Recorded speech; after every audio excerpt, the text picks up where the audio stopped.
Tinokuchingamidzai kuchechi yeChrist Embassy yepamhepo yatinoita muchishona. Iko zvino hapachina chikonzero chokupedza svondo rose usina kupinda chechi, nokuti painopindwa unenge usipo, kuda wakanga uri kubasa pakaenda vamwe kuchechi, kuda wakanga uri parwendo, kuda chechi yeChrist Embassy haisati yakuwanikwa kwaunogara, kana kuti unofarira hako kudzidza shoko raMwari nechishona. Ino ndiyo yave chechi yako. Chipinda tinamati.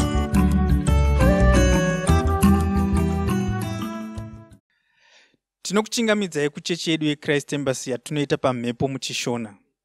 Nhasi izuva rakanaka. Haleluya. Kutanga tinovimba Mwari wanga uchikuchengetai mwedzi wese, mwedzi watanga tiinawo mwedzi wekufungisisa pamusoro peshoko raMwari nekuridzeya. Uyu waiwa mwedzi wakanaka. Saka nhasi uno tinoda kutenda pamusoro pemwedzi uyu. Zvishamiso zvakaitika, zvinhu zvese zvaitika mukati muupenyu hwedu, kukura kweshoko raMwari mukati muupenyu hwedu, kufararira kwanga kuchiita shoko raMwari mukati muupenyu hwedu, pese patakasvika neshoko raMwari mukati muupenyu hwedu, tinoda kuti nhasi uno tipe kutenda kuna Mwari. Haleluya. Ngatitendei. Baba, tinokutendai nemwedzi wamakatipa, mwedzi wekufungisisa nekudzeya shoko raMwari. Tinokutendai nokuti makatikudza, tinokutendai nokuti makatisimbisa, tinokutendai Baba nokuti makashandura mafungiro edu, makashandura maonero edu, makashandura matauriro edu, makashandura maitiro ekuita zvatinoita mumabasa edu, mune zvese zvatinoita. Tinokutendai Baba nokuti makatiropafadza. Wanga wari mwedzi wakanaka uye takaona zvishamiso zvakawanda. Haleluya. Toda kutenda nhasi uno, toda kutenda zveMwari pamusoro pemutungamiri wedu mufudzi Chris Oyakhilome, avo vakatipa chirongwa chakadai kuti tigone kuva tinoenda pamhepo tichitaura shoko raMwari pamhepo muchishona. Toda kutendawozve vakuru vekereke ino kuno kumaodzanyemba eAfrica. Tina mufundisi ose Oyakhilome, muno muzone 5 muZimbabwe tina mufundisi Ruth, avo vanotungamirira muzone 5. Toda kunamatira vanhu ivavo vese nokuti ndo vakaita kuti chirongwa ichi chigone kuuya mukati muupenyu hwedu, tigone kuita zvinhu izvi. Toda kuvatenda Mwari pamusoro pazvo. Ngatinamatei. Baba, tinokutendai nevatungamiri vamakatipa. Tinotenda burikidza nekutipa muranda wenyu mufundisi Chris Oyakhilome, avo vakaita kuti tive nechirongwa chakadai. Tinotenda nevatungamiri vamakatipa kuchamhembe kweAfrica, mufundisi ose Oyakhilome. Tinotendazve nemufundisi wedu wemuzoni yedu mufundisi Ruth Musarurwa. Tinoda kutenda nokuti ava vatungamiri vamakaita kuti vatipe chirongwa ichi chinoropafadza nyika yeZimbabwe, chinoropafadza mukati muupenyu hwedu. Tinoda kutenda Baba nokuti makatiropafadza uye vanoramba vachiropafadzwa mukati muupenyu hwavo, varamba vachisumudzirwa muzita raIshe Jesu Kristu. Ndoda kuti titendewo Mwari nokuti nhasi uno izuva rakanaka, izuva ratichapiwa kuti mwedzi watiri kupinda unonzi kudii, uye Mwari vari kuti kudii pamusoro pemwedzi watava kupinda. Saka nhasi uno tichava neimwe chechi kwatichaita nemutungamiri weChrist Embassy, mutungamiri wedu mufudzi Chris Oyakhilome, pavachauya vachititaurira kuti mwedzi uno unonzi mwedzi wechii, uye vachatiropafadza, vachatipa mazwi ekuti ndo vatichafamba nawo mwedzi watiri kupinda. Ngatitendei Mwari, uye toda kuti patinopiwa mazwi aya tiachengete, toshanda nemazwi iwayo muzita raIshe Jesu Kristu. Ndinokutendai Baba nezuva ranhasi, ndinokutendai nechidyo chatichaita nemuranda wenyu, kuti patinenge tichipiwa mazwi aya ndiwo achatichengeta, ndiwo achatitungamirira, ndiwo achava chiedza chedu. Tichafamba mumazwi atinenge tapiwa muzita raIshe Jesu Kristu. Ndiye ndinokutendai Baba nokuti makatogadzira kare zvinofanira kuitika mukati muupenyu hwedu. Patiri kuudzwa nhasi, isu tichateera uye zvinotibatsira mukati muupenyu hwedu. Hatichazorasiki, hatichagari murima, hatichaoni chinhu chinotikunda mukati muupenyu hwedu muzita raIshe Jesu Kristu. Ngatitaurei nendimi panguva ino nokuti zvinhu zvese zviri kuitika tinoda kuti zvive zvinofamba nenzira kwayo muzita raIshe Jesu Kristu. Riba mashaka ribo masanta rabo bari mashike rimoko riboko zoto ribaka santa ribombaka shika ramo zoto riabaka santo ribaka shaka rabobobobo siboria makasanta rabo mashike riboko zoto. Haleluya, haleluya. Panguva iri kuteera tichanzwa kuverengwa kweshoko raMwari tichibva muRhapsody of Reality, uye tichibva ipapo tichapinda munguva yekuimba nekurumbidza Mwari wedu. Tichibva ipapo tichanzwa kudzidziswa kubva mushoko raMwari nemufudzi wedu, Mufudzi Brighton. Chidzidzo chedu cheRhapsody, musoro weshoko unoti kurarama mushoko raMwari. Mabasa 20:32 inoti, zvino hama dzangu, ndinokuisai kuna Ishe neshoko renyasha dzake, iro rine simba rokukuvakisai nokukupai nhaka pakati pavakaitwa vatsvene vose. MuKristu munhu akazvarwa neshoko raMwari. Saka shoko raMwari ndiro roga rinogona kumuvaka, ndiro roga rinogona kumuraramisa. Izvi ndizvo zvatinoverenga muna 1 Petro 2:2.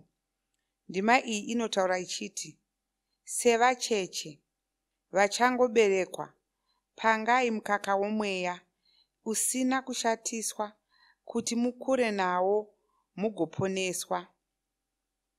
Shoko raMwari rinogona kukuvaka, rinokuvaka munzvimbo dzose dzeupenyu hwako, rinogona kukushandura upenyu hwako. Unogona kunge uchifunga kuti uri munhu asina kushinga. Shoko raMwari rinogona kukushingisa mweya wako. Kuda ungafunga kuti uri munhu asina kugutsikana nezvaari. Shoko raMwari rinogona kuita kuti ugutsikane nezvauri. Unogona kunge usina simba. Shoko raMwari rinogona kuisa simba mauri. Chinhu chimwe nechimwe chine chakachizvara. Chakachizvara chacho ndicho choga chinogona kuraramisa chinhu ichi. Iwe wakazvarwa neshoko raMwari. Saka mushoko raMwari ndimo maunowana zvose zvaungada muupenyu.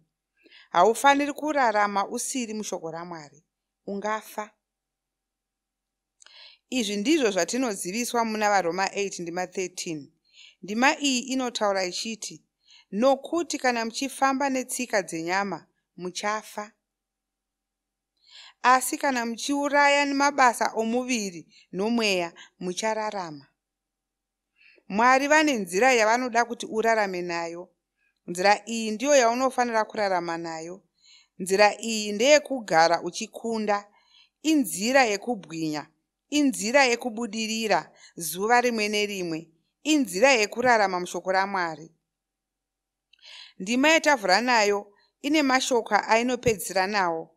Mashoko aya anotiratidza zvimwe zvatinowana kana tikararama tiri mushoko raMwari. Inoti shoko iri rinozotipa pfuma yedu. Hongu, wakatopiwa pfuma kare. Pfuma iyi iri muna Kristu Jesu. Asi unogona kunge usiri kugona kuidya. Unogona kunge usiri kugona kuitora.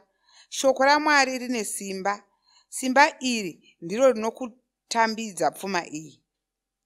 Saka tinogona kufananidza shoko iri negweta. Mumwe munhu anogona kunge akakubira pfuma, asi gweta rinogona kukubatsira kuwana pfuma iyi. Rinozogadzirisa mapepa, rinozoenda kumatare edzimhosva, rinoendako rakakumiririra. Izvi ndizvo zvinoitwa neshoko raMwari. Rinokutambidza pfuma yako. Iyi ipfuma yawakapiwa naJesu. Iwe une pfuma. Pfuma iyi yakawanda, asi iwe hausati waitora yose. Yawati watora yacho ishoma zvikuru. Saka dzidza shoko raMwari. Gara pfungwa dzako dziri pariri. Rifungisise, ridzeye mumwoyo mako. Ndiko kuti uwane maropafadzo ako. Ndiko kuti ubate mumaoko ako. Izvozvo ndizvo zvinozoita kuti Mwari vawane mbiri. Pupura mumashure mangu uchiti, ini ndine pfuma. Pfuma iyi iri muna Kristu. Ndinorarama nepfuma iyi. Ndakasimbiswa naMweya Mutsvene. Upenyu hwangu hwava kugona kufambira mberi. Hwava kugona kusimukira. Nyika inoona kubwinya kwaMwari pandiri nhasi. inoona kururama kwazvo muzita raJesu. Amen. Dzimwe ndima dzinotsigira chidzidzo chanhasi ndedzinoti Joshua 1 ndima 8 navakorose 3 ndima 16 na2 Petro 1 ndima 2 kusvika 3.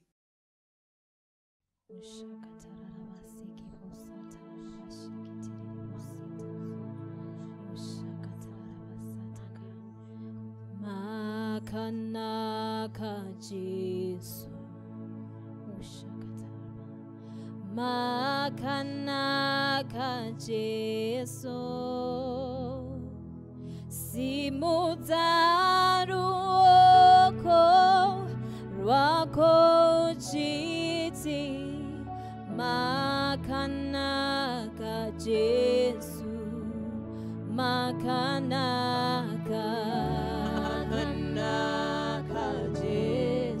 Jesu, makanaka, makanaka Jesu, simudza ruoko, simudza ruoko rwako ruchiti,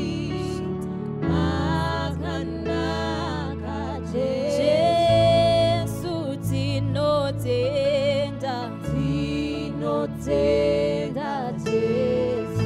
Jesu, tinotenda, tinotenda Jesu, simudza ruoko, simudza ruoko rwako ruchiti, tinotenda Jesu, iwe simudza ruoko, simudza ruoko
Jesu, makatendeka.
Haleluya. Tinokuchingamidzai zvekare kumunamato wedu wechechi yeChrist Embassy watinoita pamhepo muchishona. Tinofanira kuti muri kubatana nesu pazuva ranhasi. Tinotenda Mwari nokuda kwezvavari kuita mukati meupenyu hwenyu. Tinoziva kuti zvikuru sei kune venyu vafamba nesu kwenguva yakati rebei. Tinoziva kuti chimwe chinhu chiri kuitika mukati meupenyu hwenyu. Ndoda kuti muzvizive izvozvo. Upenyu hwenyu hauchisina kuita zvakawanga hwakaita pamakatanga kusangana nesu. Matofamba mitunhu, shoko raMwari riri kutoshanda mukati meupenyu hwenyu, utano hwenyu huri kutoshanduka mukatarira iko zvino. Zvimwe zvamanga muchinetseka nazvo mukati meupenyu hwenyu zvatobva. Mamwe matambudziko emari amanga muchisangana nawo nguva imwe neimwe, mukatarira nguva dzapfuura dzese idzi, munotowana kutoti matambudziko iwayo atotambudzika mashoma, zviri kuinda zvichipera. Ndo kushanda kunoita shoko raMwari ikoko. Mumasvondo maviri apfuura tanga tiri kutaura pamusoro pekukosha kweshoko raMwari. Ndo zvinoitwa neshoko raMwari kune anenge achiridya, kune anenge achiriteerera, achirishandisa mukati muupenyu hwake. Asi ndoda kutanga nokutenda mutungamiriri wedu Mufudzi Kristo Yakilome vanotipa mukana iwoyo wokuti tisangane sekereke, tisangane tichinamata tichidzidza shoko raMwari saizvozvi. Tinovatenda izano rakanaka, izano rakabva kudenga, izano rakarongwa naMwari rokusvitsa chechi kwauri ikoko zvisinei kuti wakabatikana zvakadini. Tinotenda Mwari nokuda kwaizvozvo. Regai titange nomunamato tisati tapinda padzidziso yedu.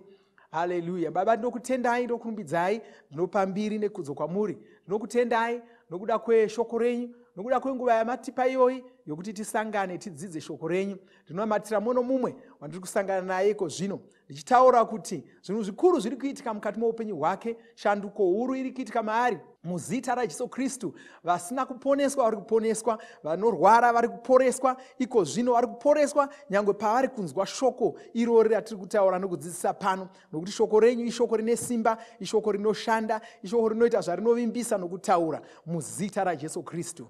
Amen. Haleluya.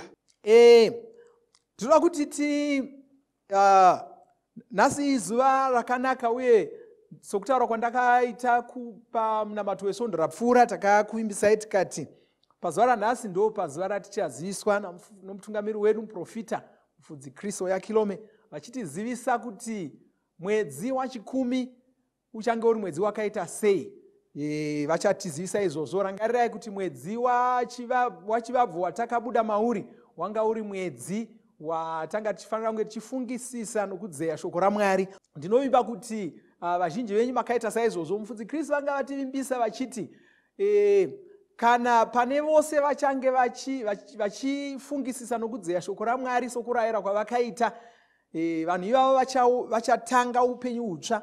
Zvinhu zvitsva zvichatanga kuitika mukati meupenyu hwavo nokuda kwaizvozvo. Tsika iyoyo hazvi zvinhu zvatakangoita muna chivabvu chete, asi itsika yatinofanira kufamba nayo, itsika yatinofanira kuramba tichienderera mberi nayo, tichizvipa basa rokufungisisa nokudzeya shoko raMwari. Haleluya. Saka tichaziviswa, vachatizivisa, tichakuzivisai pasvondo rino iri, tichikuzivisai kuti mwedzi wachikumi mwedzi wakaita sei. Uye ndoda kugara ndakutaurirai zvekare kuti svondo rinouya rinotevera iro ndo svondo yedu yeruwadzano. Takambova nesvondo yakaita saizvozvo, ndo svondo yedu yoruwadzano. Takati svondo yoruwadzano isvondo yatinoronga mari yatinopa kutsigira mabasa atiri kuita sechechi ino. Ndo svondo yedu yoruwadzano. Saka svondo inoya, gadzirirai kunze kwomupiro wenyu, gadzirirai mari yenyu yokutsigira basa. Munogona kutsigira zvikuru sei kutengwa kwamarapsodi. kuti vamwe vanhu vakawanda kwete muno muZimbabwe chete asi pasi rese vawane marapsody akawanda asvikewo kuvanhu vakawanda. Ari kukubetserai kureva kuti anogona kubetsera vanhu vese vese vangaawanawo. Saka isvondo yeruwadzano zvekare isvondo yatichadya muviri waKristu, isande yatichawana chidyo chedu. Vamwe vanoti chirayiro, vamwe vanoti chidyo, asi chidaidze chiti isvondo yatichadya muviri waKristu. Haleluya. Ndoda kuti ningotaura zvishoma shoma pamusoro kukosha kweshoko rechiprofita, nokuti ndati tiri kuzopiwa shoko rechiprofita tizive kuti chikumi mwedzi wakaita sei. Haleluya. Saka ndoda kuverengerai kuna Hosea 12 ndima 13. Vari kutaura pamusoro, muprofita ari kutaura pamusoro pevana vaIsraeri. Kwanzi Jehovha akabudisa Israeri paIgipita nomuprofita, akazovachengeta nomuprofita. Haleluya. Ndima iyi inotiudza zvinhu zvakadzama zvikuru. Inoti kwanzi Mwari pavakanga vachida kubudisa vana vaIsraeri kubva muIgipita vakashandisa muprofita. Muprofita uyu anga ari Mozisi. Mozisi wanga ari muprofita, kuda vamwe manga musingazvizivi, asi wanga ari muprofita. Haleluya. Wanga ari munhu aishandiswa naMwari zvikuru. Anotizve kuchengetwa kwavakaitwa nokuti vana ava vakafambiswa nomurenje kusvika vasvikira kunyika yavo ichipikirwa, nyika yeKanani. Bhaibheri rinotaura ipapa mundima yataverenga kuti vana veIsraeri ava Mwari vakachengeta vana ava achishandisa zvemuprofita. Muprofita ndiye aivatungamirira, ndiye aivaudza kuti ngatichisimukai tifambe, vofamba, ngatichimirai pano, vomira, ngatichiita zvakati, vachifamba vachiita saizvozvo, ngatirwe hondo iyo, vorwa hondo iyo, ngatiite izvi. Muprofita Mozisi paakanga afa asiyira Joshua basa, tinoona zvakaitika paguta reJeriko. Vamwe venyu munoziva rungano irworwo. Vasvika ipapo, Joshua somuprofita wakataridzwa nzira yaifanira kushandiswa kuti vana vaIsraeri vaparadze Jeriko.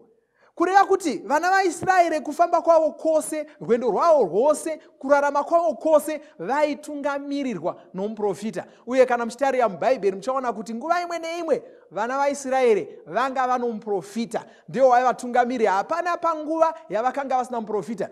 Pega pega pavaizviwana vasina muprofita ndo paizoshata zvinhu zvavo, ndo pavaizogona kutapwa nedzimwe nyika, ndo pavaizogona kazhinji kachona, ndo pavaizorasika vachiita mwombe dzamashanga, ndo zvakanga zvichiitika. Saka ndima iyi yatitaura kuti Jehovha akabudisa Israeri kubva muIgipita achishandisa muprofita, ndokuvachengeta vachishandisa muprofita. Mwari ava havasati vashanduka, ndiMwari vasingashanduki, ndo zvavakangoita kunyangwe nazvino. Haleluya. Tiri vanhu vanotungamirirwa neshoko rechiprofita. Saka kana tichitaura kuti tichaziviswa kuti mwedzi wachikumi uchange uri mwedzi wakaita sei neshoko rechiprofita, unofanira kutongwarira nokutoshuvira kuti uzive shoko iroro, nokuti ndo rinotitungamirira. Haleluya. Gore rino, kuda vamwe vanga vasati vazviziva, gore rino igore ratakataurirwa unzi igore ratichakura nokutekeshera. Tatofamba mwedzi 5 mugore iri. Isu vamwe tiri kutoona kutoti tiri kukura nokutekeshera nechekare. Haleluya. Ndoda kutokuudzawo kuti iwewe tarisira kukura nokutekeshera. Ndo chiprofita chatiri kushanda nacho, ndo chiprofita chiri kutitungamirira mugore rino. Asi mwedzi umwe noumwe tiri kuudzwa zvechimwe chiprofita. Tanga tiri kufungisisa shoko raMwari nokuridzeya. Upenyu hwedu hwatoshanduka. Kana ndiri seni, zvandakanga ndiri nichitanga mwedzi wachivabvu, hazvichisiri zvandiri nhasi muchindiona kudai, ndatoshanduka, ndatofamba mutunhu, upenyu hwangu hwatova pakakwirira nokuti ndiri kufamba neshoko rechiprofita. Ndamirira kunzwa rimwe shoko zvekare romwedzi wachikumi. Ndiri kuziva kuti shoko iri richanditora richindiendesa panzvimbo yapamusoro. Shoko rechiprofita rinotiudza zviri mupfungwa dzaMwari, rinotiudza zviri kurongwa naMwari, rinotiudza inotitaridza, ndo kumbondera kwatinoita isu savaKristu. Haleluya. Ndo kumbondera kwatinoita pamweya. Haleluya. Zvakafanana nomurimi haagoni kuita hurudza kana asingazivi kuti mumhepo makamira sei.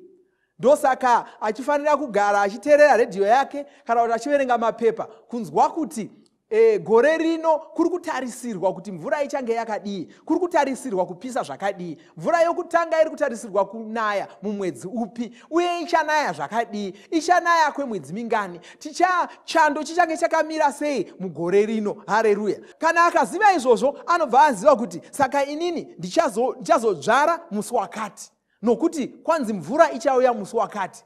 Uye kana ndichidzvara, mbeu dzanofanira kudzvara dzinofanira kunge dziri mbeu dzinokasira kuibva, nokuti ndaudzwa kunzi mvura yegore rino ichangonaya mwedzi miviri chete, mvura yegore rino ichangonaya mwedzi mitatu chete. Haleluya!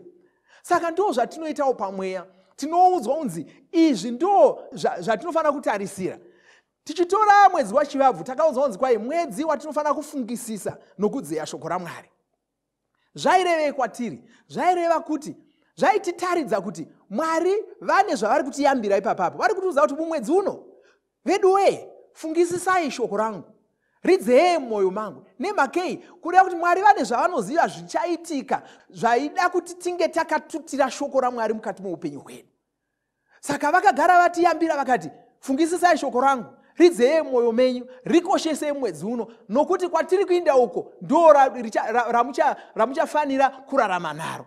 Ndo mafambiro atoita pachiKristu. Zvino munhu asina kufungisisa nokudzeya shoko raMwari anenge achingofambira murima. Unozosangana nezvinhu zvinoda shoko riya raakanzvenga, raakakona kututira mwoyo make, zvomukurira, ochema oti Mwari vandisiya. Mwari havada kukusiya, vakakuyambira, vakakuudza, koshesa zvaunenge waudzwa izvozvo. Saka ndo kushanda kunoita shoko raMwari. Haleluya! Ndo kushanda kunoita shoko rechiprofita. Ndoda kuti tinamate newe kana usati wazvarwa patsva, tisati tapeta munamato wedu. Ndoda kuti utevedzere munamato wandiri kutungamirira mauri, uchitenda kuti paunounamata unozvarwa patsva, unova chisikwa chitsva. Namata mushure mangu uchiti, Mwari Baba, ndinokutendai nokuti imi makandida, mukanditumira Jesu kuti vandifire pamuchinjikwa, kuti kana ndikatenda kwavari ndisafa asi ndiwane upenyu husingaperi. Ndinokoka Jesu iko zvino kuti vapinde mwoyo mangu. Ndinovagamuchira ndichipupura nemuromo wangu kuti Jesu ivava ndivo vava ishe upenyu hwangu, ndivo vava kutungamirira upenyu hwangu, ndivo vava kutonga upenyu hwangu kubva nhasi. Ndinoisa upenyu hwangu mumaoko avo, ndichigamuchira upenyu husingaperi mumweya mangu, ndichipupura nokudaro kuti ini ndazvarwa patsva, ndava chisikwa chitsva, zvekare zvapfuura, zvese zvava mandiri zvava zvitsva. Ndava neutano hutsva, ndava mukukutu, ndava kubudirira pane zvose zvandinoita muzita raJesu Kristu. Amen. Makorokoto, wazvarwa patsva, waa mwana waMwari. Ngatichiramba tichifamba pamwe chete pachechi ipapa. Ndo yava chechi yako, ndo yava chechi yaunopinda nguva imwe neimwe, tokuchingamidza kuchechi iyoyi yepamhepo. Ndoda kunamata newe kuti uzadzwe naMweya Mutsvene, nokuti upenyu hwechiKristu hauzviiti kuti urarame kana usina Mweya Mutsvene. Uye kana uripo zvekare usati wagamuchira Mweya Mutsvene, batana neni pamunamato uno. Ndoda kuti unamate uchiti, Baba, ndinokutendai nokuti ini ndava mwana wenyu, ndazvarwa patsva, ndava chisikwa chitsva. Makandivimbisa Mweya Mutsvene, saka ndinokukumbirai iko zvino ndizadzewo naMweya Mutsvene. Ndinogamuchira Mweya Mutsvene mumweya mangu, ndichipupura kuti ini ndazadzwa naMweya Mutsvene. Ndava nomutungamiriri mukati muupenyu hwangu, ndava nechipangamazano, ndava nomusimbisi. Ndinokutendai uye ndava nesimba raMweya Mutsvene, ndava nezvipo zvaMweya Mutsvene, ndakugona kutaura nedzimwe ndimi. Pandichanamata kubva nhasi ndichataura nedzimwe ndimi. Amen. Haleluya. Makorokoto, wazadzwa naMweya Mutsvene kubva nhasi, kubva iko zvino paunonamata poga poga, namata nedzimwe ndimi. Chipedza munamato iwoyu, zvipe nguva, enda pako wega, namata nedzimwe ndimi. Watova nesimba racho, watova nounyanzvi hwacho, waakutogona. Pauchanamata iko zvino uchanzwa uchida kutaura mashoko ausinganzwisisi nepfungwa dzako. Usateta nokuzeza kuataura matauro wakashinga. Ndo rurimi rutsva rwawatopiwa, ndo mutauro mutsva wawatopiwa naMweya Mutsvene oyo. Mutauro wakakosha, ndo mutauro wedu watinoshandisa. Kwaye vanotenda kuna Jesu Kristu vachazikamwa nechinhu ichi chokuti vachataura nedzimwe ndimi. Saka ndinoti makorokoto. Haleluya. Ndokurangaridzai zvekare, ngatisangane musvondo inouya gadzirai chingwa chenyu, gadzirai zvinwiwa zvamuchashandisa patichange tichidya muviri waKristu pamwe chete, uye rangarirai kuuya nezvipo zvenyu, nokuti svondo inouya isvondo yedu yoruwadzano. Haleluya. Regai ndikunamatirei tisati tavhara. Baba, ndinokutendai, ndoda kutendai nokuda kwemumwe nomumwe wabatana neni pamunamato wanhasi. Ndinotaura chiropafadzo pamusoro pake nezita raJesu Kristu. Ndinotaura kuti hapana chombo chinogadzirwa nomuvengi kumuparadza chichamuparadza. Hapana chirwere chichakuparadza iwe nezita raJesu Kristu. Kuda wanga uchifunga kuda wauda kufa, pfungwa iyoyo chisiyana nayo nezita raJesu Kristu, nokuti hausi kuzofa nezita raJesu Kristu. Hausi kuzofa, ucharamba uri mupenyu, uchararama narini narini, uchakudza Mwari munyama yako imomo nezita raJesu Kristu. Ndadzinga rufu irworwo, ndarambidza rufu irworwo, uchararama uri mukukutu, uchabudirira muzvinhu zvako zvese, uchaita zvimwe zvinhu zvawanga usingatarisiri kuti uchaita mukati meupenyu hwako muzita raJesu Kristu. Haleluya. Amen. Haleluya. Ndinofara nokuti wagona kubatana nesu. Rangarirai kupa mupiro yenyu, kudarega ndikurangaridzei zvekare. Nzira kana une ecocash, nzira yaunokwanisa kushandisa kupa mupiro wako, munogona kuchaya ku *151 *2 *5 *58225 hash. Mobva mateerera zvinenge zvitaurwa neecocash ipapo, mopa mipiro yenyu, mopa zvegumi zvenyu, mopa mipiro yenyu yokutsigira basa rinoitwa nechechi ino yeChrist Embassy, rinoitwa nomufudzi wedu Pastor Chris Oya Kilome. Mwari vakuropafadzei, tosangana musvondo rinouya. Amen. Mashoko eupe